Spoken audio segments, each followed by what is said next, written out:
Hello guys, एक special topic आप सबके लिए लेकर आया हूँ कि क्यों पिताजी ने खुद को अलोप किया।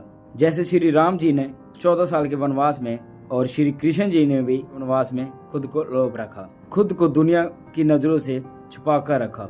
वैसे ही क्यों हमारे सतगुरु ने खुद को अलोप किया और क्यों जेल गए।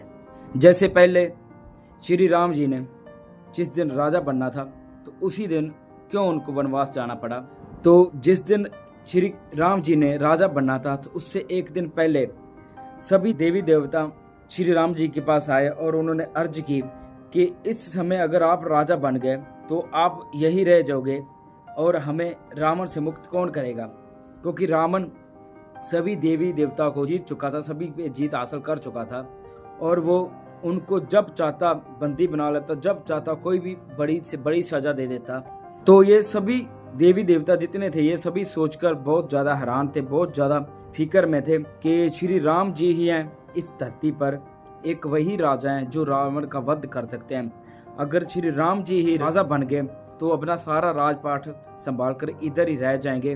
तो सभी इस चिंता में थे कि कैसे इनको रोका जाए ताकि ये राजा न बन सके और रावण का वध कर सके। जिस दिन श्री राम जी ने राजा बनना था तो उससे एक रात पहले कि कई ये जो रजा होती है ये तो भगवान की खुद होती हैं, खुद ही सारी ये लीला रचते हैं, जो भी होती है खुद की इनकी एक रजा होती है, जो भगवान होते हैं, जो अवतार होते हैं। तो कई जो श्री राम जी को बहुत ज़्यादा प्यार करते थे, उनके मन में कभी उनके लिए कुछ भी ऐसी बात नहीं आई थी, तो उनके मन में ऐसे विचार पैदा कर दिए खुद भगवान ने, खुद ये लीला रची कि उनका रातों रात फैसला बदल गया, क्योंकि उसके मन में इतनी बुराई छा गई श्री राम जी के लिए और उन्होंने ये फैसला ले लिया कि इनको मैंने वनवास पे भेजना है। तो जिस दिन राज्य अभिषेक होना था, श्री राम जी को राजा बनना, तो उसी दिन कई ने ये उनको वचन दे दिया कि आप वनवास जाओ। तो श्री राम जी ने एक जरिया बनाया, एक लीला रची और श्री राम जी वनवास पर गए और जाकर फिर रावण का वध किया, क्योंकि अगर वो राजा बन जाते तो रावण का कभी भी वध न हो पाता। तो सेम वैसे ही श्री कृष्ण जी के टाइम जो कौरव थे उनकी बुराई बहुत ज़्यादा छा रही थी पूरे समाज पे। तो जो पांडव श्री कृष्ण जी के बहुत ज़्यादा प्रिय थे, बहुत ज़्यादा उनको प्यार करते थे, क्योंकि वो धर्म के पक्के थे। तो वो भी सभी राजा बन चुके थे, लेकिन श्री कृष्ण जी ने में कुछ ऐसी लीला खेली कि उनको वनवास जाना पड़ा। श्री कृष्ण जी के उनके वनवास जाने के बाद खुद को अलोप कर लिया था, वो भी कभी किसी के सामने नहीं आए। और सभी श्री कृष्ण जी इस चीज़ का पता था कि ये वनवास जाएंगे और अपनी इतनी तपस्या करेंगे और इतने शक्तिशाली बन कर आएंगे और आकर कौरवों का आसानी से वध कर सकते हैं, उनका विनाश कर सकते हैं। इसलिए श्री कृष्ण जी ने ये लीला रची और वो भी वनवास पर गए और खुद भी को भी अलोप कर लिया। और जब पांडव आए तो एक युग परिवर्तन हुआ और सच की जीत हुई। तो ये लीला श्री राम जी की, श्री कृष्ण जी की खुद की लीला थी।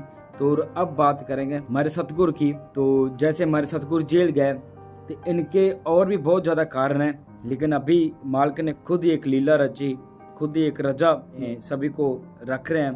तो सतगुरु जब जेल गए तो इनकी बहुत सारी इसके पीछे रीजन थे कि जैसे मैंने पिछली वीडियो में कई भी आपको बताया है, आपके लिए ऐसी वीडियो मैं लेके आया हूँ कि कैसे उसी दिन युद्ध टल गया था और एलियंस भी चाइना के बॉर्डर पर देखे गए थे और इंडिया और चाइना का भी हाथ मिल गया था और युद्ध टल गया था।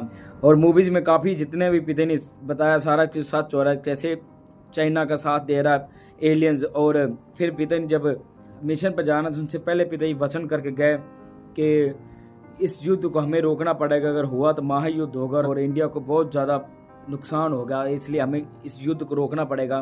तो और पिता ने वचन किए थे, आपने कईयों ने सुना होगा कि युद्ध हुआ तो परमाणु भी चलेंगे, हमें युद्ध तक तो ठीक है लेकिन परमाणु को हमें कैसे रोकना है।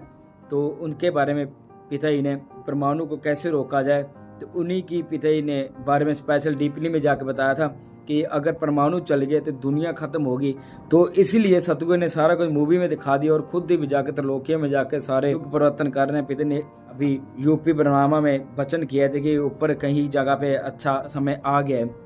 तो इसके बारे में काफ़ी चिंतित थे कि सभी बेखबर मारे जाएंगे, लेकिन जैसे युग परिवर्तन होगा तो इनके बारे में कौन बताएगा कि उस युग में भी, कलयुग के एंड में भी एक राम रहीम आया था जिनके ऊपर इतने ज़्यादा इल्ज़ाम लगे थे, इतने ज़्यादा लांछन लगे थे, और जितने ज़्यादा इन पर इल्ज़ाम लांछन लगते गए उतना ज़्यादा उनकी चढ़ाई होती गई, उतने ज़्यादा उनके चाहने वाले बढ़ते गए। तो इसी बात पर सतगुरु ने बताया कि कैसे लोगों को पता चलेगा कि युग परिवर्तन कैसे हुआ, कैसे बुराई का खात्मा हुआ। और वैसे सतगुरु के वचन भी थे कि कुछ भी कर लो यत्न वापस तुम्हें ले जाएंगे। तो ये सतगुरु कई बार वचन किए हैं, तो ये जो वचन वो भी तो पूरे होने हैं। तो वो सभी लोगों आने वाले टाइम में जो भी होगा, जैसे युग परिवर्तन होगा तो उनको ये चीज़ें का पता चलेगा कि राम रहीम ने युग परिवर्तन कैसे किया था, कैसे एक अवतारों पर इतना ज़्यादा जुल्म होते हैं और वो सहते रहते हैं, लेकिन वो अपनी लीला खुद रचते हैं और उन्हीं की रजा में रहना और जीना सिखाते हैं।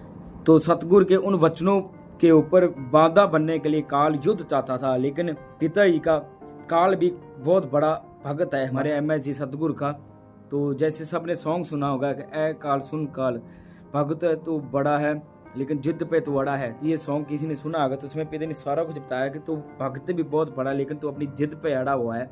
तो सतगुरु ने अपने बच्चों को खुश करना होता है, लेकिन काल युद्ध चाहता था। लेकिन एक तरफ क्या किया सतगुरु ने अपने ऊपर इतना बड़ा इल्ज़ाम ले लिया, और जैसे काल युद्ध चाहता था पता नहीं किस तरीके का, और उनको खुश भी कर दिया। खुद के ऊपर इतना बड़ा इल्ज़ाम लेकर काल ने बहुत नाच नचाया था। सबको पता ही है क्या क्या नहीं हुआ सतगुरु के जाने के बाद।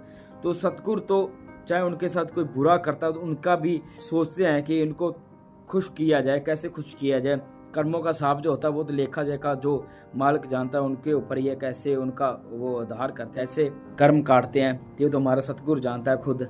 और इसलिए मालिक बहुत बड़ा खिलाड़ी है, खुद लीला रचते हैं और ऐसी लीला रचते हैं जिसको हम कभी भी जान नहीं पाते। हम सोचते रहते हैं ये हो क्या रहा है, लेकिन होता वही है जो सतगुरु खुद चाहता है। और इसलिए मालिक की रजा कभी भी की लीला कभी भी समझ नहीं आ सकती, क्योंकि वो खुद ही ऐसे खेल बनाता है और खुद ही उसको चलाता है।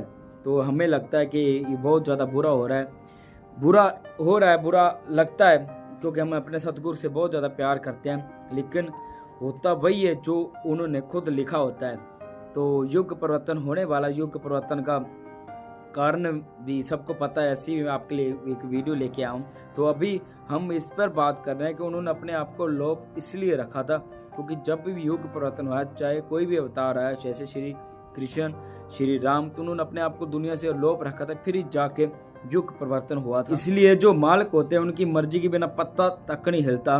जो खुद खुदा होते हैं, जो खुद मालिक होते हैं, वो जरे जरे में हर जगह हैं। जब पिताजी मिशन पर थे तो हम सब ने पिताजी को हर जगह देखा, हर पत्ते में, रोटी में, फ्रूट में, ऐसी कोई जगह नहीं है जहाँ पे हमारे सतगुरु के हमें सबको दर्शन हुए। तो जैसे सतगुरु के वचन है ना कि वो जरे जरे में है, लेकिन सतगुरु ने एक तरफ से काल को खुश कर दिए थे और ऊपर से अपने अंदर से ही, जब पिताजी मिशन पे अंदर से ऐसी शक्तियां दिखाई MS जी गुरु ने, MS जी खुदा ने, कि सारी साध संगत देख कर हैरान थी कि ये हो क्या रहा है।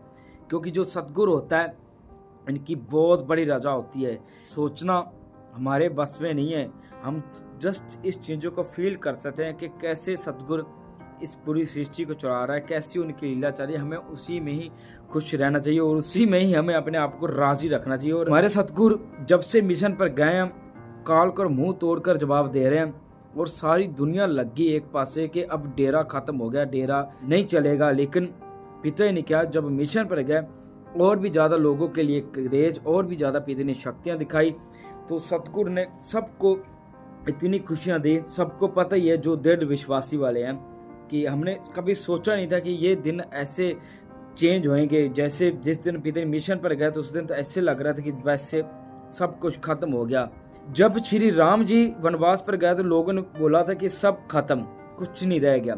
जब श्री कृष्ण जी ने अपने आप को पांडव वनवास पर गए थे, सब भी लगा था कि बस अब कुछ ही नहीं है। हमारे पिताजी जब वनवास पर गए थे, मिशन पर गए थे, तो ऐसे लगता कि बस अब कुछ नहीं। लेकिन हुआ क्या, रजा में खेलते हैं, काल को खुश कर देते हैं, लेकिन काल के आगे हजारों स्टेप चलते हैं। काल भी देखकर ये चीजें दंग रह जाता है कि हो क्या रहा है। जैसे श्री राम जी वनवास पर गए और वापिस आए जब, तो उन्होंने युग परिवर्तन किया। जैसे श्री कृष्ण जी पांडव वनवास पर गए और वापस आए, युग परिवर्तन हुआ। वैसे अब पिताजी ने युग परिवर्तन करना है और सभी इस बात पर विचार जरूर करना, क्योंकि पिताजी ने अभी वचन किया है कि सभी जितने भी अपने डेरे हैं हर ब्लॉक में उनके ऊपर पिंक कलर का कलर हो रहा है, उनके ऊपर स्पेशल पिताजी ने वचन किया। हम नए युग का ये आरंभ कर रहे हैं, ये नए युग के लिए हम एक ये नया स्टेप ले रहे हैं। तो इसके लिए पता नहीं कितना टाइम लगेगा, वो चाहे तो आज ही पूरा इस धरती को एक धर्म की धरती बना सकते पूरा, जहाँ पे सच ही सच हो, झूठ का नहीं मिले। लेकिन वो खुद खुदा है, खुद मालिक है, उनको पता है अपने हिसाब से कैसे इससे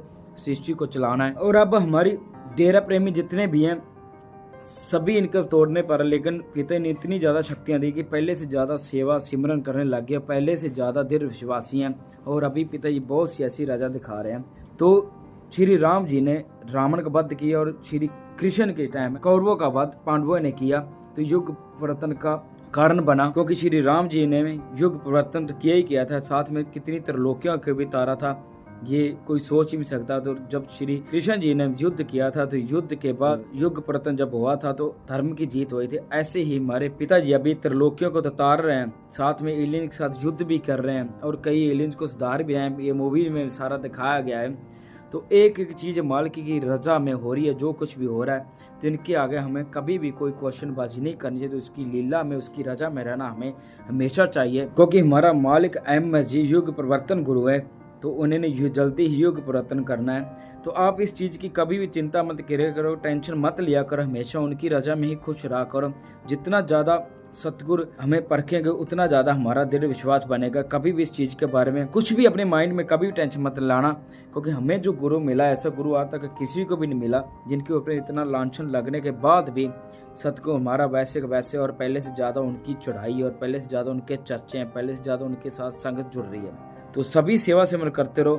तो मालिक को हमेशा याद रखो, कभी इस चीज़ के बारे में टेंशन मत लेना कि हमारे सतगुरु आता है मिशन से और फिर वापस चले जाते हैं, क्योंकि वो पता नहीं युग में कौन सी त्रिलोकियाँ हैं, कौन से और दुनिया है जिनको वो सुधारने पे लगे हुए हैं, जहाँ हम जाकर वो सत्संग करते हैं। क्योंकि सतगुरु ने वचन किए थे कि उनको सिर्फ इस जहाँ के नहीं भी और भी कई जहान है जहाँ पे उनको जाकर सुधारना होता है, जिनकी उनको चिंता होती है।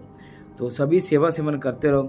तो टॉपिक अच्छा लगा तो इसको प्लीज़ ज़्यादा से ज़्यादा शेयर करना और हर एक प्रेमी बहन तक जरूर पहुँचाना, ताकि सबको पता चल जाए कि मालिक अपने आप को अलोप क्यों रखते हैं। जो खुद खुदा होते हैं अपने आप को सबकी नज़रों से हाइड क्यों रख लेते हैं, तो उनको एक टाइम चाहिए होता है। क्योंकि सतगुरु चाहे तो एक पल में इस धरती को सचखंड बना दे, और कुछ भी नहीं पता वो कब ये चीज़ कर दें। तो सभी से रिक्वेस्ट है कि आई होप सबको ये टॉपिक बहुत अच्छा लगा होगा। तो मिलते हैं नेक्स्ट टॉपिक के साथ। मैंने पिछली वीडियो में आपको एक टॉपिक के बारे में बात की थी, वो टॉपिक मैंने आज लेके आना था, लेकिन उसका थोड़ा सा मेरा मूड नहीं बना। तो बहुत ज़्यादा स्पेशल टॉपिक है हमारी स्पेशल बहनों के लिए। तो नेक्स्ट टॉपिक शायद मेरा वो हो, तो आपके लिए मैं स्पेशल वो टॉपिक लेकर आया हूँ सभी बहनों के लिए। प्लीज़ इस वीडियो को ज़्यादा से ज़्यादा शेयर करना और चैनल को सब्सक्राइब जरूर करना। तो मिलते हैं नेक्स्ट वीडियो के साथ। Thank you so much.